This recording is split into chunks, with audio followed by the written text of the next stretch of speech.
Welcome back, MTG fans. It's time for another great video from Desolator Magic.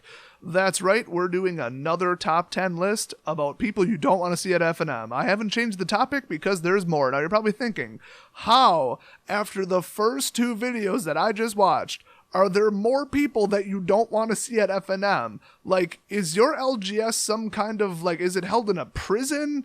Or like, is it like some kind of congregating zone for the mentally unstable? Now that one I'm not sure about. I can't answer that either way, just based on evidence. But this one's going to have a little bit of a different take on it. We're getting downright practical with this one. It's not like stuff I've actually seen. It's just like, it's real. You'll kind of get where I'm going with this at about number 10. The number 10th person that you don't want to see at Friday Night Magic is YuGiOh Players. Now, not only because they're like a butt-scratching ape subhuman species that just I don't even understand how they came about, but obviously they thought it was Saturday and showed up on the wrong day, and now they're all confused and they're complaining about like driving all the way out there, so you just don't want to see YuGiOh Players on Friday Night Magic Day. Number 9, escaped convicts from the local prison. Now, this one is especially troubling because if you call the cops to report their location, because, you know, obviously they're on a wanted poster, on Facebook alert, whatever, and they don't get there within 50 minutes, you technically lost the match. Your opponent getting arrested does result in an automatic win, that is in the rules, but if the time limit is hit, the time limit is hit. It really doesn't matter. They can't really be, like, retroactively disqualified, at least not until the second round starts. So there might be a little grace period there. But, I mean, whatever the cops' response time is in your neighborhood, just play it by ear. If you actually play against them and then you start winning, you might also get shanked. So it's sort of like a no-win situation unless you want to lose on purpose. So that's why I don't want these people showing up and why they're number 9 on the list. Number 8 is actually a pretty obvious one. It's robots. Now, I know this is a hotly debated topic, and this is just my opinion, but if you have a CPU in your head, it's just an unfair advantage in the game. And having a database of every single card installed in your brain and every deck design that has ever existed is just too much of an edge. I mean, it's too big of an advantage. Now, I know it's just like the uproar over the 2028 Olympics debate after Runnertron 3000 won the 100-meter dash in 3.2 seconds. We've all seen the coverage and the media circus after that. But I don't think the debate will go away anytime soon. But thank God at my local gaming store, robots are completely banned.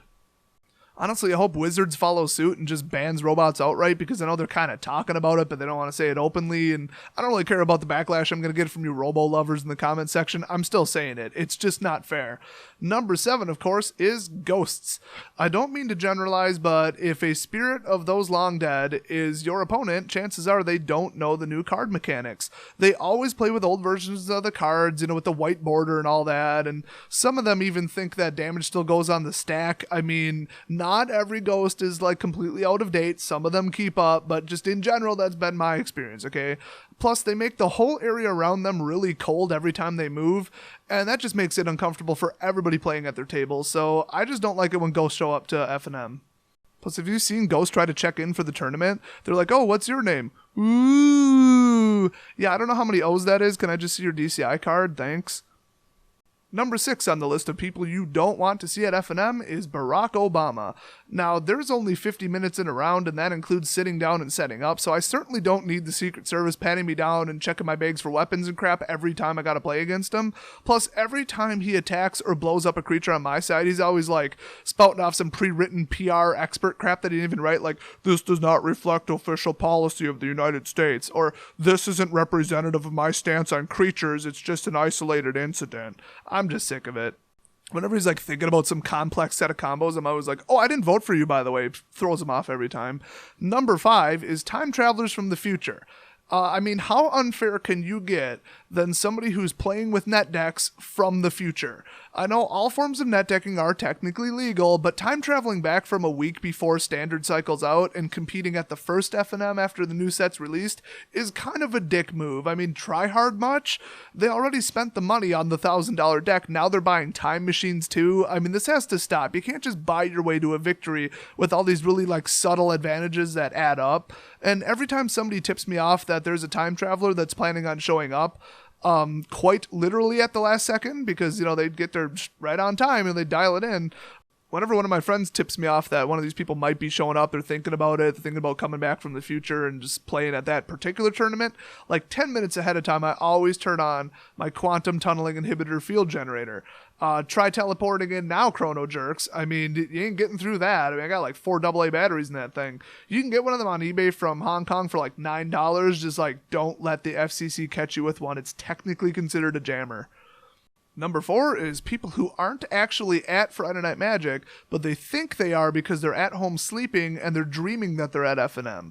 Now, I know you got to think about that one for a second, but it makes sense because FNM is supposed to be casual without heavily enforced rules and all that, and it's, it's not the biggest prizes, but like, why am I bothering to play against you in your dream if you're just going to wake up and then the match won't be recorded in real life? Like, what's the point? I mean, you're the one dreaming. Why am I even there? Plus, I don't care if we're playing each other in your dream. You still can't have 8 spell skites in your deck. That rule is enforced at all levels of competition, bro.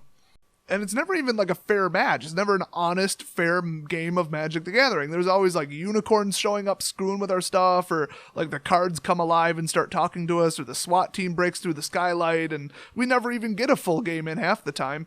And, like, why are you even dreaming about me anyway, you weirdo? It's not even flattering, it's just creepy. But number 3 is even worse. It's people who show up to FNM to actually rob the store.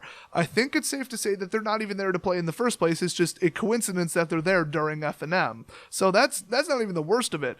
They're just being disruptive and telling everybody to like get down on the floor and like empty their pockets and stuff. I mean, I'm trying to play a match and then I have to get up, empty my Meg in their general direction from my 9mm, and then there's like the police interviews and the paperwork and all that crap, and I can barely get one match in between all the witness testimonies and stuff. So I just want to test my white-black vampires deck without somebody robbing the store. I mean, I don't need to deal with this crap every single Friday. Number 2 is a lot less of a problem recently, but it's still really bad, so I'm still going to comment on it. It's people with Ebola. Before you get on my case for discrimination, I mean specifically people with Ebola that have high shuffle decks.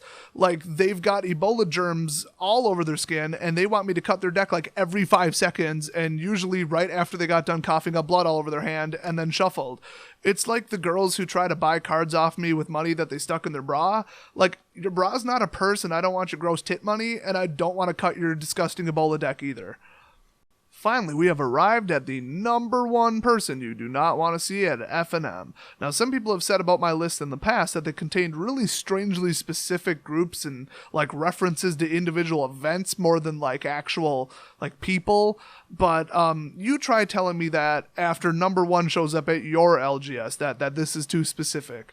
It really is more widespread than you think. The number 1 person I hate seeing at FNM is the agoraphobic hipster one-legged ex-military astronauts with red hair.